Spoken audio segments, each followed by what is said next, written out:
following up on what Mike was asking about, you knew at the Saratoga sale that you wanted to purchase this horse. I just wonder if you could break it down more for the layperson. What is it that you see? I mean, there's so many good-looking babies at these sales. What is it that you see, you look for? And then you got to look for something that, if enough people are looking and see the same thing, then that price goes way up. Yeah, look, it's an incredibly subjective process that we all go through as horsemen and women trying to identify talent, and I will state with absolute certainty and not mince words that we're wrong a lot more than we're right. So we go into these yearling sales doing our best to identify athletes first, and when it comes to seeking out equine athletes, it's really a function of repetition and exposing yourself to as many horses as possible on an annual basis. And we've been so fortunate to be exposed to a lot of good horses over the years, so you pick up on certain physical traits that you try to find in various prospects throughout the process. And perhaps even just as, or if not more important than the physical characteristics that those horses present, is trying to pick up on the intangibles, the idiosyncrasies, like a horse's intelligence or its class or its presence. And that's just really a function of being around good horses. So I've been really fortunate to be a professional in this business going on about 15, 16 years now, and been exposed to so many good grade 1 caliber horses that you do your best to find those physical and psychological traits in those horses, because it's one thing to be able to identify the physical component, the athletes out there, the good walkers, the good movers, the horses that are well conformed and have the scope. But I think what really separates the best of the best identifiers of talent, and there's so many out there now, is their ability to pick up on those intangibles, the swagger or the X factors, as we call it. Because, when you go to a NFL draft, or an NBA draft, or an MLB draft, you see these horses, these athletes, these human athletes, in a combine, or you see their performance, their past performances, right, their track record. But you're also able to bring them into a conference room, exactly, and meet with them and interview them and get to know who they are as people. They can communicate verbally, right? As you well know, horses aren't capable of speaking to you, so you have to pick up on a different language that they speak, and we try our best to do that. And like I said, we're going to swing and miss way more than we're going to make contact, let alone hit it out of the park. But it's the Candieds of the world and the Locks of the world that, from a 15 to 20 horse yearling sample that Eclipse buys on an annual basis, to have 2 of them in that realm is very gratifying. And those grand slams make up for the strikeouts, of which there are many. Stunning. You buy like 15, 18, 2-year-olds, and 2 of them get that. I mean, because there's people that buy 50. Yeah, it's in that neighborhood, about 15 to 20 on an annual basis, and hopefully that'll continue to grow with our partner support. But yeah, you asked earlier about what it meant to do what we did at Keenelan, winning the Alcibiades and the Breeders Futurity, and knowing our volume, and we're not by any means a small stable, but we are trying to compete at the very upper echelon of the sport against some stables that have much deeper pockets and a lot more volume in their stable. So for 2 of ours to show up at Keenelan on Fall Stars weekend and do what they did, and now bring our partners and their partnerships respectively to the Breeders' Cup, it's enormously gratifying, and it's why our partners come to Eclipse. Well, I'm interested in, you were talking about the intelligence and the X factor, and I can see where you can maybe pick up on swagger on a yearling, but it's not like the 2-year-old sales where you can really watch them, training and going to the track and all this stuff.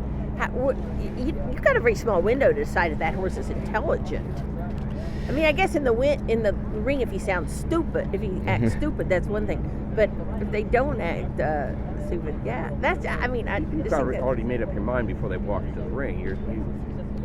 Well, no, Jenny makes a good point. It's not just your innate sense about a horse or your ability to observe it and pick up on physical parts.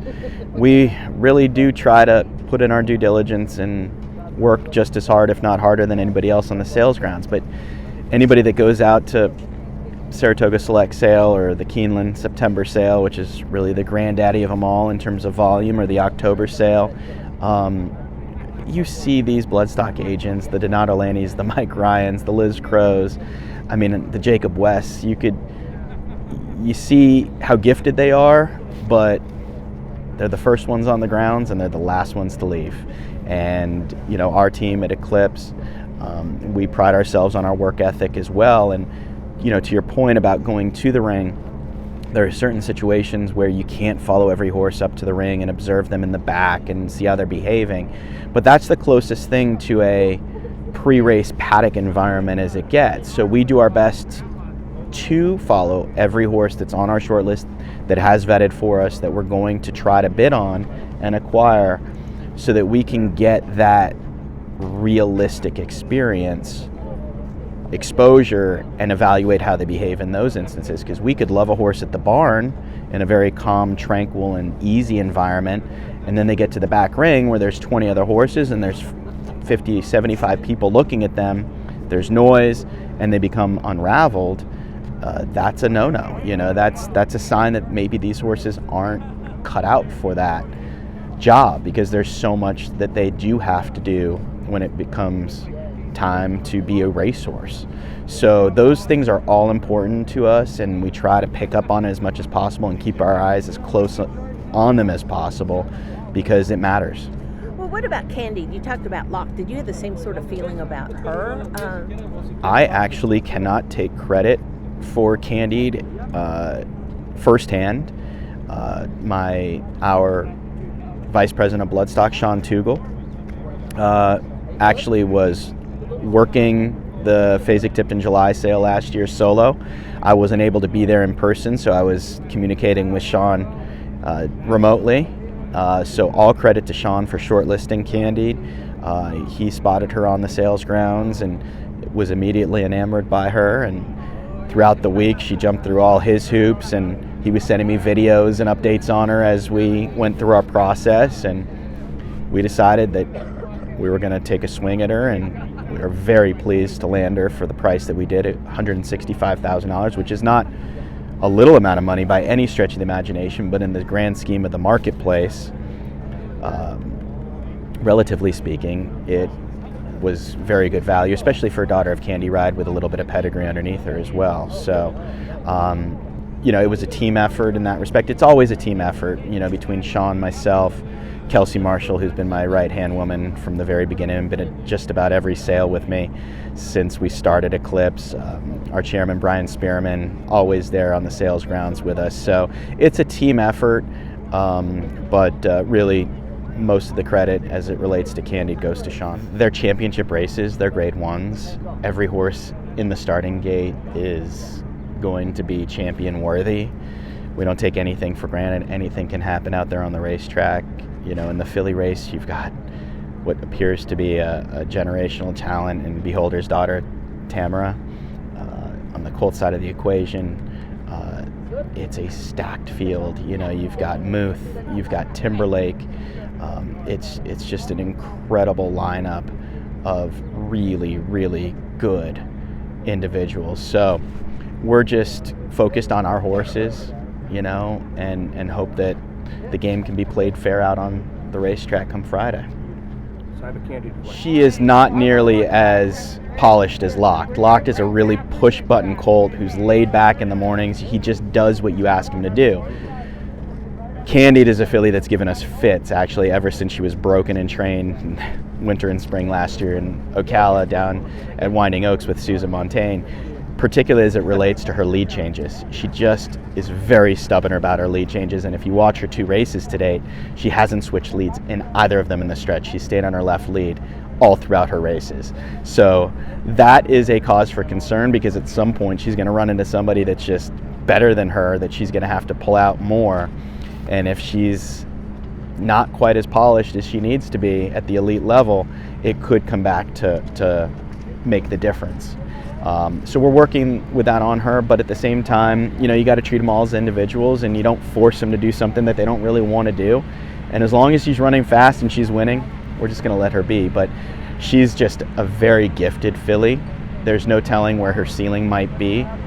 Love the fact that we got a battle-tested 2-turn race into her before the Breeders' Cup. I think that's one advantage she has over the bulk of her competition. And, you know, we'll see what happens on Friday, but she's an exciting filly, and there's no telling how good she might be.